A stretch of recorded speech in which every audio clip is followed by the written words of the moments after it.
வேத வசனத்துக்கு நேராக நம்மை திருப்பிக் கொள்வோம். யோவான் எழுதின சுவிசேஷம் 13வது அதிகாரம், இதோடு இணைத்து மத்தேயு எழுதின சுவிசேஷம் 26வது அதிகாரத்திலும் இருந்து ஒரு சில காரியங்களை இந்த நாளிலே நாம் அர்த்தத்தோடு நினைவு கூறும்படியாக இந்த பகுதிகளை நாம் தியானிப்போம். ஜெப சிந்தையோடு நாம் அமர்ந்திருப்போம்.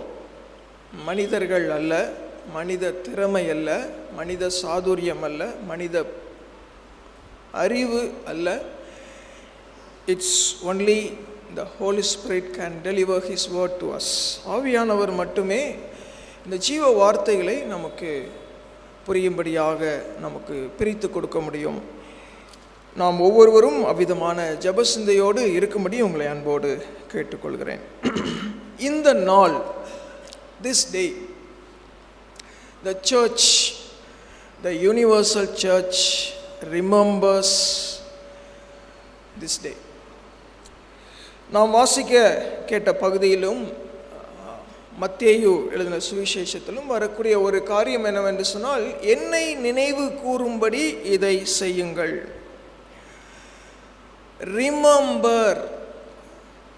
ரிமெம்பர். ஸோ ஒவ்வொரு ஆண்டும் திருச்சபை இப்படிப்பட்ட நாட்களை விசேஷித்து நாம் வேதத்தை தியானிக்கிறோம். ஆண்டவரோடு நெருங்கி சேர்வதற்காக நாம் தொடர்ந்து ஆலயத்திலே வந்து நம்மை ஒடுக்கி அவனுடைய பாதத்திலே நாம் இருந்து அநேக காரியங்களை நாம் கற்றுக்கொள்கிறோம்.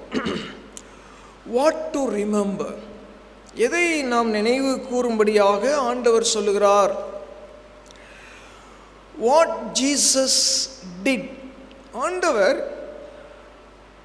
இந்த பூமியிலே மனிதனாக அவதரித்து அவர் வாழ்ந்த பொழுது அவர் செய்தவைகளை நாம் நினைவு கூறும்படியாக அழைக்கிறார். What to remember? What Jesus did for us on the cross.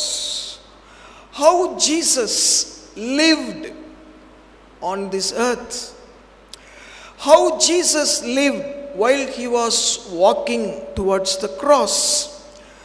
சிலுவையை நோக்கி பயணிக்கும் பொழுது அவர் எவ்விதமாக வாழ்ந்தார், நடந்து கொண்டார் என்பதை நாம் நினைவு கூறும்படியாக நாம் கூடியிருந்திருக்கிறோம். Is it all? அவ்வளோதானா? இல்லை.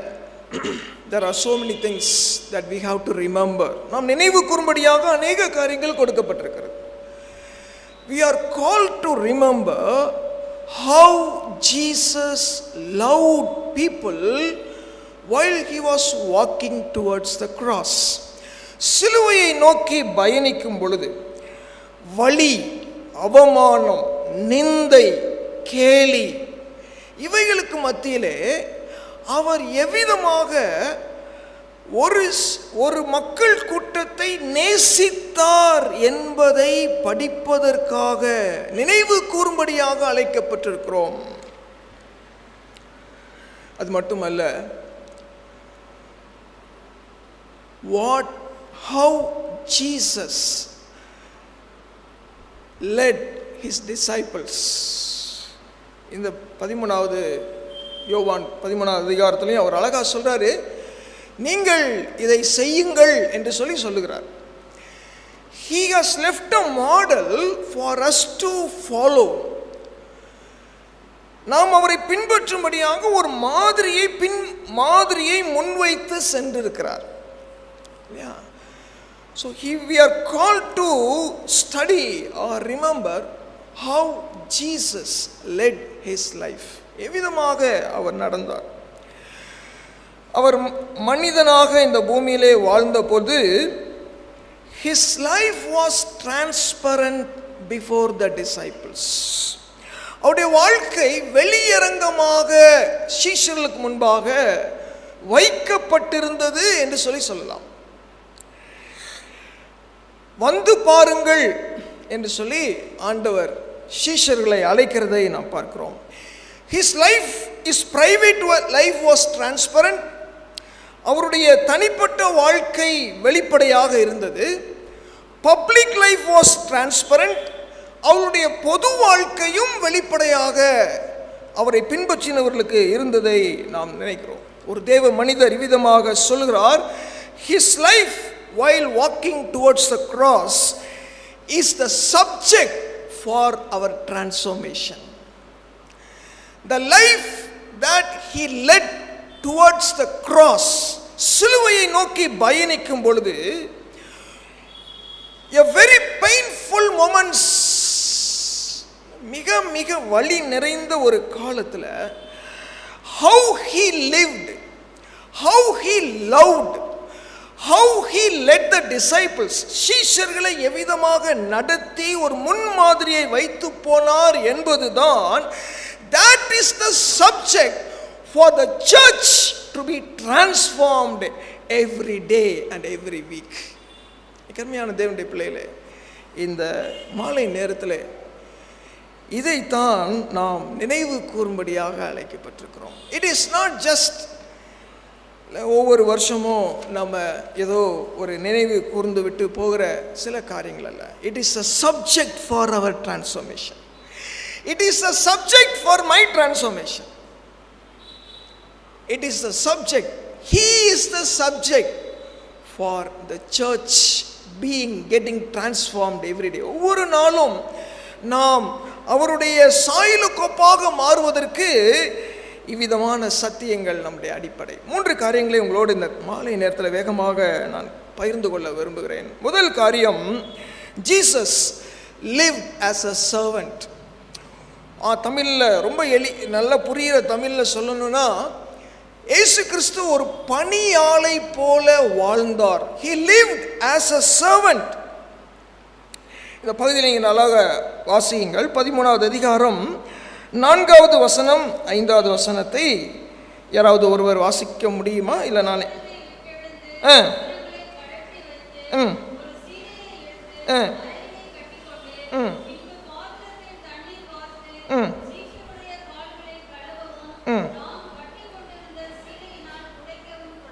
போதும். He lived as a servant.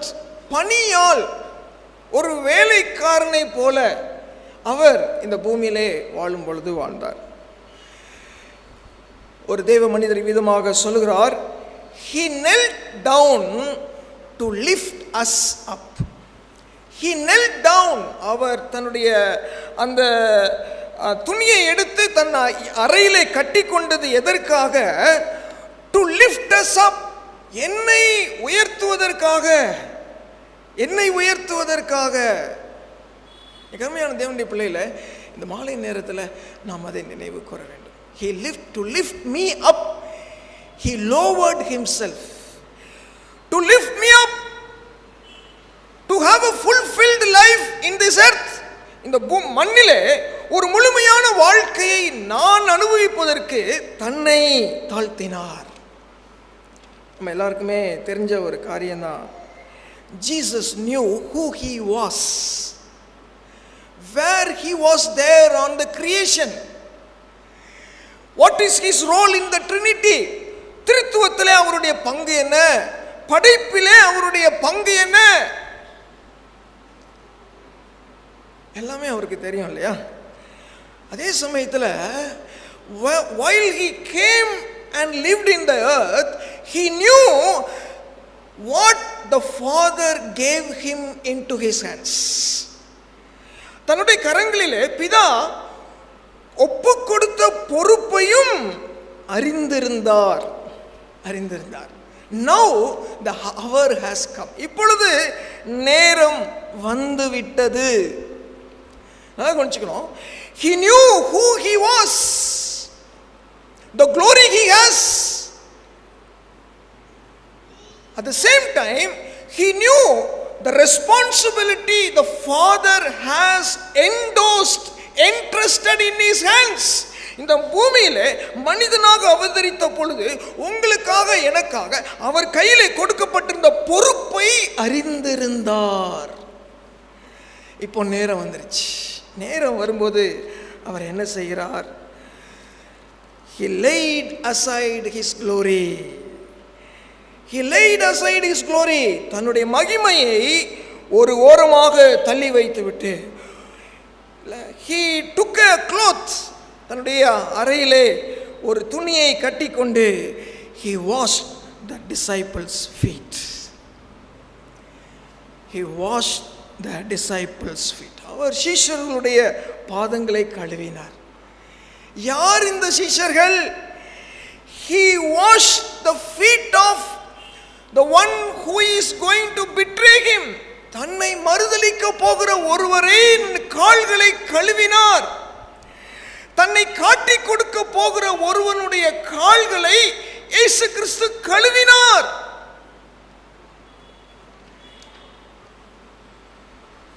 ரொம்ப ஈஸியா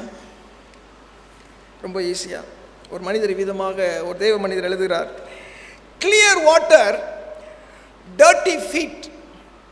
கிளியர் வாட்டர், சுத்தமான நீர், அழுக்கான கால்கள். ஆண்டவருடைய கரங்களில் ஒரு பாத்திரத்தில் நல்ல சுத்தமான நீர் இருக்கிறது, அங்கே அழுக்கு படிந்த கால்கள், காட்டி கொடுக்கிற ஒரு அழுக்கு, ஆண்டவரை மறுதலிக்கிற ஒரு அழுக்கு, இந்த கால்கள் அழுக்கு படிந்ததாக இருக்கிறது. அவர் அழகா எழுதுறாரு, that turned into dirty water and a clean feet. இந்த நீர் அழுக்கானது, அந்த கால்கள் சுத்தமானது. That is why he laid aside his glory and he lowered himself that he will lift us up.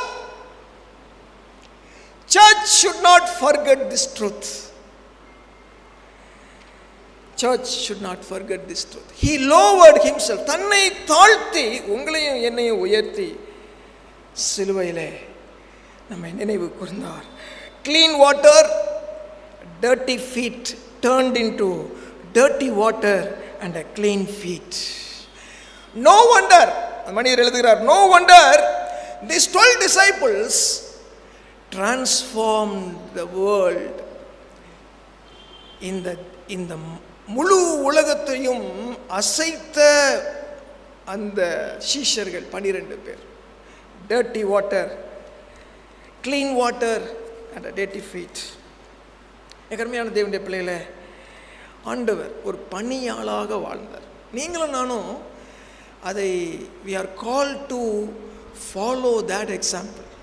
இந்த நாட்களில் நாம் அவ்விதமான ஒரு மிக முக்கியமான ஒரு காரியத்தை நாம் செய்வதற்காக அழைக்கப்பட்டிருக்கிறோம். ஆண்டவர் இதெல்லாம் செய்யும்போது ஏதோ ஒரு தாழ்வு மனப்பான்மையோடு செஞ்சாரா? இல்லை, எனக்கு இதுதான் தலைவிதி அப்படின்னு செஞ்சாரா? இல்லை. ஒரு தேவ மனிதர் எழுதுகிறார், it is an intentional humility with love rooted to uplift us. It is an intentional humility filled with love to lift us up. நம்மை உயர்த்தும்படியாக ஒரு நோக்கத்தோடு தன்னை தாழ்த்தி அதிலே ஒரு முழுமையான அன்பை வைத்து விட்டு போனார். அருமையான தேவனுடைய பிள்ளைகளே, he lived as a servant. We are called to follow that. William carry என்கிற ஒரு பெரிய தேவனுடைய மனிதர் நம்ம எல்லாருக்கும் தெரியும். சரித்திரம், திருச்சபை சரித்திரம் என்ன சொல்கிறது? He is the father of modern missions. பல மொழிகளிலே வேதாகமம் மொழிபெயர்க்கப்படுவதற்கு இவர் ஒரு காரணம். ஒரு தாழ்மையான மனிதர். There was a critic. அவரை பற்றி கொஞ்சம் குறை பேசக்கூடிய ஒரு மனிதர் இருந்தார். அவர் ஒரு நாள் சொன்னாராம், என்ன சொன்னாராம், அவரை பார்த்து என்ன சொன்னார்? You are only a shoe maker அப்படின்னு சொன்னாராம். அப்போ அவர் சொன்னாராம், அந்த மனிதரை கூப்பிட்டு, I am not a shoe maker, I am a cobbler. I am a cobbler. நான் செருப்பு தைப்பவன் என்று சொல்லி சொன்னாராம். என் கருமையான தேவனுடைய பிள்ளைகளே, why he was able to humble, தன்னை தாழ்மைப்படுத்துவதற்கு எப்படி முடிந்தது? That is the role model Jesus has left for us. ஆண்டவராகிய இயேசு கிறிஸ்து நமக்கு விட்டு சென்ற முன்மாதிரி அதுதான். இரண்டாவதாக Jesus lived as a shepherd. முதல்ல சொன்னேன், Jesus lived as a servant. Jesus lived as a shepherd. யோவான் 10வது அதிகாரம் 11வது வசனத்தை யாராவது வேகமாக வாசிக்கலாம். நானே நல்ல மேய்ப்பன், நல்ல மேய்ப்பன் தன் ஆடுகளுக்காக தன் ஜீவனை கொடுக்கிறான். Jesus identifies himself as a shepherd. ஒரு மெய்ப்பனோடு, ஒரு மெய்ப்பனுடைய பொறுப்போடு இயேசு கிறிஸ்து தன்னை அடையாளப்படுத்துகிறதை பார்க்கிறோம். A good shepherd will lay his life. Jesus did not led his people from a distance. எங்கேயோ ஒரு தூரத்தில் கொஞ்சம் அப்படி இருந்துகிட்டு அவர் தன்னுடைய மக்களை வழி நடத்தவில்லை. Jesus never led his people sitting in a chair. ஒரு சேர்ல உட்கார்ந்துகிட்டு இயேசு கிறிஸ்து அவருடைய மக்களை அவர் வழி நடத்தவில்லை. He lived very closely to disciples. His life was transparent. ஆண்டவருடைய வாழ்க்கை இந்த சீஷர்களுக்கு வெட்ட வெளிச்சமாக இருந்தது. He did not seek any recognition. எந்த புகழை விரும்பவில்லை, எந்த அடையாளத்தையும் விரும்பவில்லை. No blessings. Because he knew he came to lay down his life on the altar. He knew he came to live as a shepherd. ஒரு மெய்ப்பனை போல வாழும்படியாக அவர் அழைக்கப்பட்டிருக்கிறார் என்பதை அவர் நன்றாக அறிந்தார். அதனால தான் அவர் என்ன பண்ணாரு? He lived very closely, intimately with the disciples. He knew people. He knew people by name. He knew people by their problems. அவர் அவங்களுடைய அந்த உள்ளான தேவையை அறிந்து வைத்திருந்தார். அவர்களுடைய பெயர்களை அறிந்து வைத்திருந்தார். Not only that, he knew what they going to become.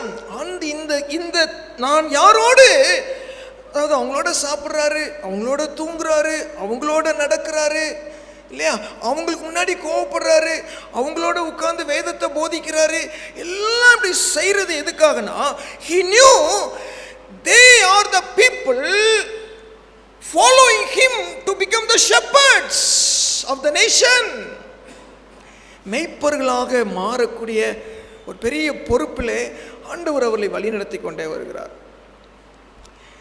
So for that he was available for அவங்களுடைய தனிப்பட்ட வாழ்க்கையில் அவங்களை உயர்த்தும்படியாக பலிபீடத்திலே தன்னை வைப்பதற்காக அவர் தன்னை ஆயத்தப்படுத்தி நடந்து கொண்டே இருந்தார்.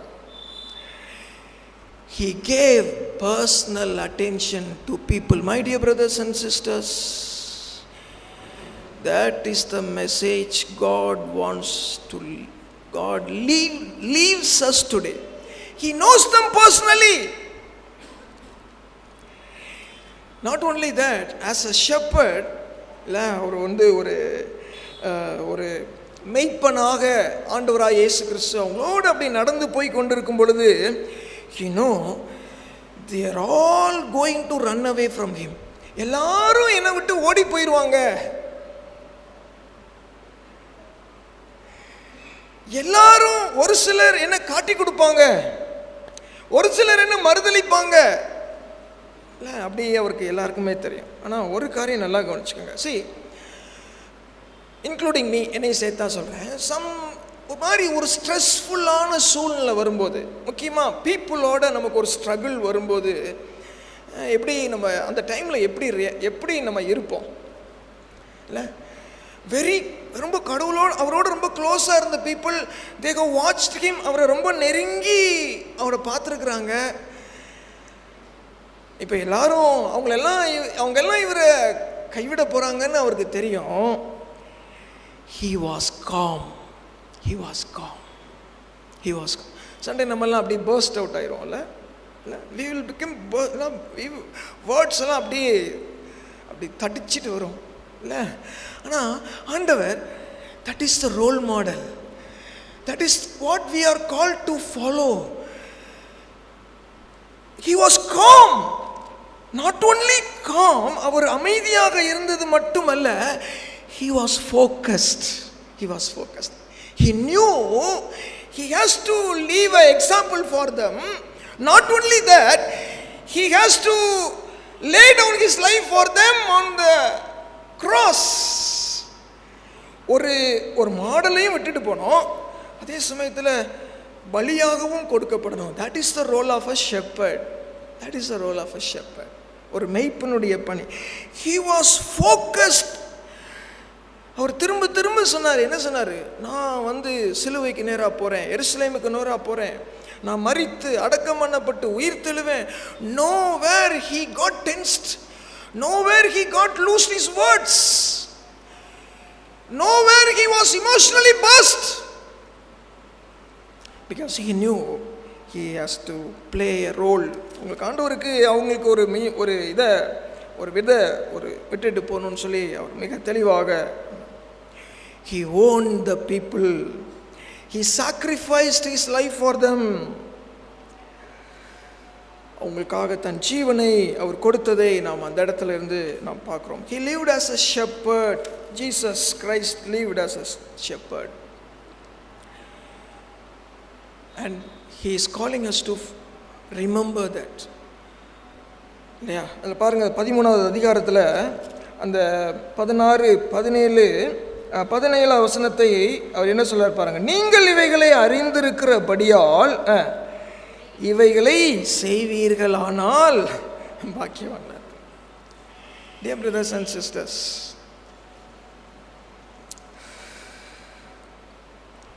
ஜிம் எலியட் நம்ம எல்லாருக்கும் தெரிஞ்ச ஒரு மிஷினரியுடைய வாழ்க்கை தான். 2-3 பேருடைய வாழ்க்கை மட்டும் உங்களுக்கு நான் சொல்றேன். ஜிம் எலியட் அவர் வன்முறை நிறைந்த ஒரு பழங்குடி மக்களுக்கு மத்தியில் சுவிசேஷத்தை எடுத்துகிட்டு போகிறதுக்காக அவர் he was moving. he know the risk. அவருக்கு அங்கே என்ன அபாயம் இருக்குன்னு அவருக்கு தெரியும்,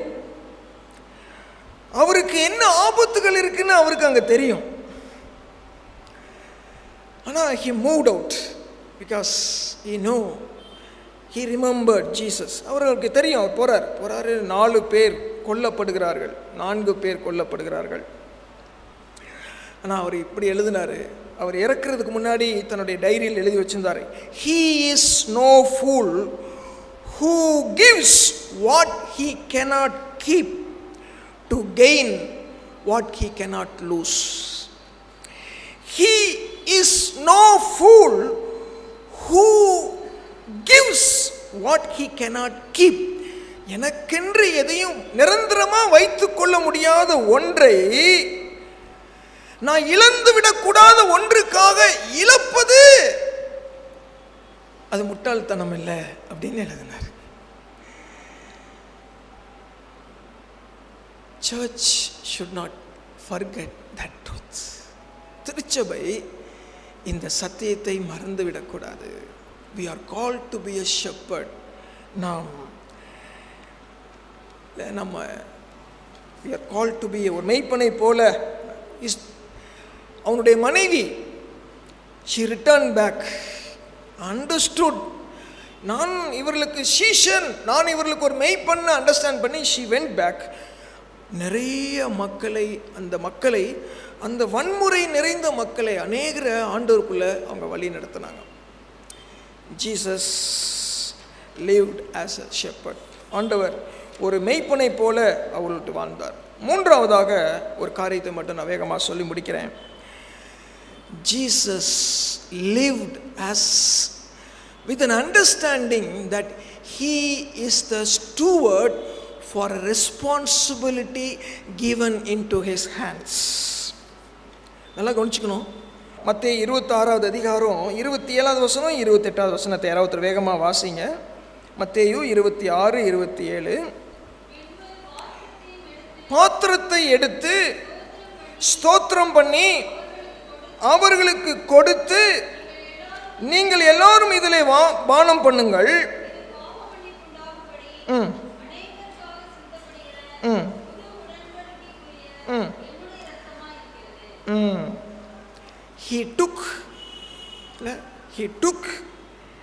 He gave thanks, he broke it and he gave it for humanity. அவர் அப்பத்தை எடுத்தார், நன்றி கூறினார், அதை பிட்டார், மனு குலத்திற்கு தன் சரீரத்தை ஜீவ பலியாக அவர் ஒப்பு கொடுத்தார். Jesus understood that his life was given by the Father and his mission was giving his life away. இயேசு அறிந்திருந்தார். என்ன அறிந்திருந்தார்? இந்த வாழ்க்கை என் பிதாவினால் எனக்கு கொடுக்கப்பட்டது. இந்த வாழ்க்கையை மனுக்குலத்திற்காக பகிர்ந்தளிப்பதே என் அழைப்பு. இட் இஸ் மை கால். எனக்கு அருமையான தேவனுடைய பிள்ளைகளே, இல்லை, ஜீசஸ் வாஸ் வெரி கிளியர். அப்போ என்னன்னா, he knew the accountability for what he has come here. அதனால தான் துண்டை எடுத்து தன்னோட இடுப்பில் கட்டினார். அதனால தான் தன்னுடைய சரீரத்தை பிட்டு கொடுத்தார்.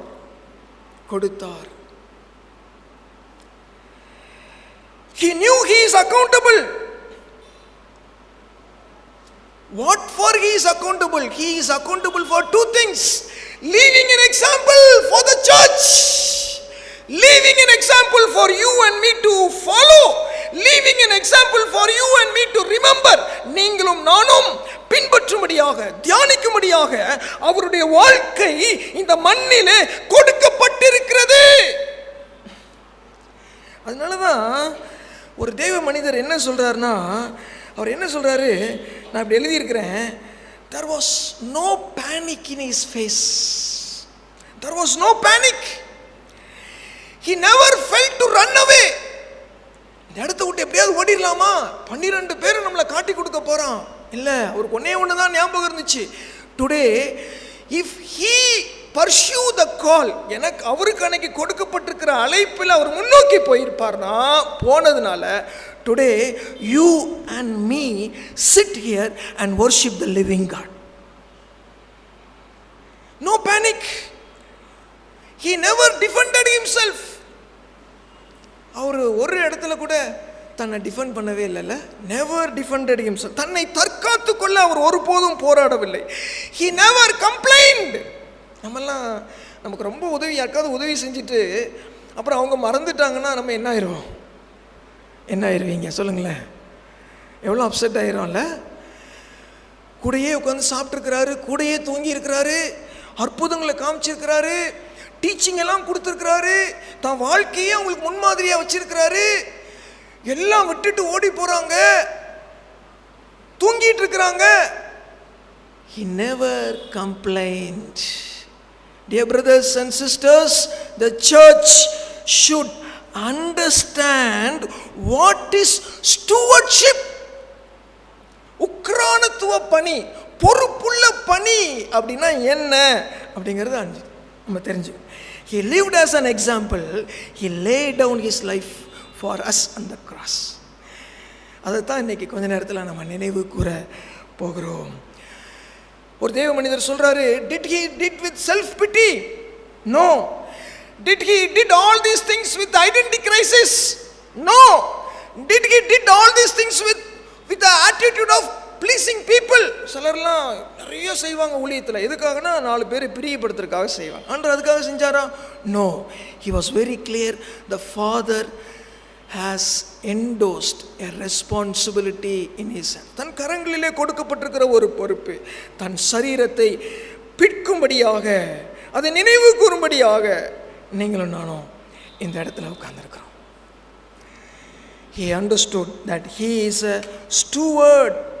அதனால தான் அவர் he walked every step with boldness. நானும் ஊழியத்தில் தான் இருக்கேன். சில நேரம் அப்படியே கை காலெலாம் உதறும் பாருங்க, பயங்கரமாக உதறும். ஏன்னா ஒரு மிக முக்கியமான பொறுப்பில் இருக்கிறோம். என்ன கேள்வி கேட்பாங்க, என்ன அடுத்தது நடக்கணும், அப்படி பதட்டமாக இருக்கும். He walked every step boldly. He lived sacrificially. He loved sacrificially. தியாகத்தோடு அன்பு காட்டினார், தைரியத்தோடு சேவை செய்தார். He lived purposefully. ஒரு நோக்கத்தோடு வாழ்ந்தார். Because in the whole earth, a generation will come to know the living God and worship him with truth and spirit. நம் ஆவியோடும் உண்மையோடும் அவரை ஆராதிக்க வேண்டிய ஒரு நாள் வரும் என்பதற்காக அவர் தைரியத்தோடு அவர் அவ்விதமாக செய்தார். ஹட்சன் டெய்லர் என்கிற மாபெரும் தேவ மனிதன், உங்களுக்கு எல்லாருக்கும் தெரியும். சீன தேசத்தில் அவர் மிஷினரியாக அவர் கடந்து போனார், உங்களுக்கு தெரியும். அவரை பற்றி சொல்லும்போது சொல்கிறாங்க, இன்லேண்ட் மிஷன் அப்படின்னு ஒரு பெரிய இயக்கத்தை உருவாக்கின ஒரு மனிதர். 2 காரியம் சொல்கிறாங்க. தன்னுடைய பொறுப்பை புரிந்து கொண்டு, சீன தேசத்துக்கான மக்களுக்கான பொறுப்பை புரிந்து கொண்டு 2 காரியங்களை செஞ்சாராம். ஒன்று என்ன செஞ்சாராம்? he adopted Chinese clothing, he adopted the Chinese culture, he became part of the Chinese. அந்த சீனர்களுடைய ஆடையோடு, சீனர்களுடைய கலாச்சாரத்தோடு, சீனர்களுடைய உணவோடு தன்னை அடையாளப்படுத்தி கொண்டார். Why? அவருக்கு புரியுது. என்ன புரியுதுன்னா, எனக்கு ஒரு பொறுப்பு கொடுக்கப்பட்டிருக்கிறது. என்ன பொறுப்பு? இந்த சீன மக்களுக்கு கிறிஸ்துவை வாழ்ந்து காட்டுவதும், கிறிஸ்துவை கொடுப்பதற்கு என் வாழ்க்கையை அர்ப்பணிப்பதும் என் பொறுப்பு. Dear brothers and sisters, ஏன் இதை நான் இப்படி அழுத்தி சொல்றேன்னா, that is the responsibility of the church today. It is not coming and sitting and going, just remembering we are called to live that. நாம் அதை வாழும்படியாக அழைக்கப்பட்டிருக்கிறோம். ஒரு முன்மாதிரியை வைத்துவிட்டு போகும்படியாக அழைக்கப்பட்டிருக்கிறோம். Jesus lived as a servant. Jesus lived as a shepherd. Jesus lived under தன்னுடைய அந்த பொறுப்பை புரிந்து கொண்டு இந்த பூமியிலே அவர் வாழ்ந்தார். அதனால தான் ஒருத்தன் காட்டி கொடுக்க போகிறான், பொறுமையாக இருக்கிறார். ஏன்னா நிதானத்தை இழந்துட்டார்னா he will lose those people. பேதுரு இனிமே அவர் போயிட்டாரு, என்ன நடந்ததுன்னே தெரில, வாங்க எல்லாரையும் கூப்பிட்டுட்டு எங்கே போயிட்டாரு? கடற்கரைக்கு போயிட்டாரு. இவர் என்ன பண்ணாரு தெரியுமா உங்களுக்கு? என்ன பண்ணாரு? அவங்களோட போய் உட்காந்து, ஏன்? he knew there is a responsibility. He is the steward to keep Peter in God's call. பேதுருவை ஆண்டவருடைய அழைப்பில் வச்சிருக்கிறதுக்கு ஏன் நான் தான் பொறுப்பு அப்படிங்கிறத தெரிஞ்சிருந்ததுனால இல்லையா அவர் அவ்விதமாக வாழ்ந்தார். ஏகர்மையான தேவனுடைய பிள்ளைகளே, we are called to imitate the same. அதனால தான் அந்த 17வது வசனத்தை திரும்ப ஒரு வாசத்தை நான் முடிக்கணும்னு விரும்புகிறேன். 17வது வசனத்தை நீங்கள் யாராவது ஒருத்தர் திரும்ப வாசிக்கலாமா? நீங்கள் இவைகளை அறிந்திருக்கிறபடியால்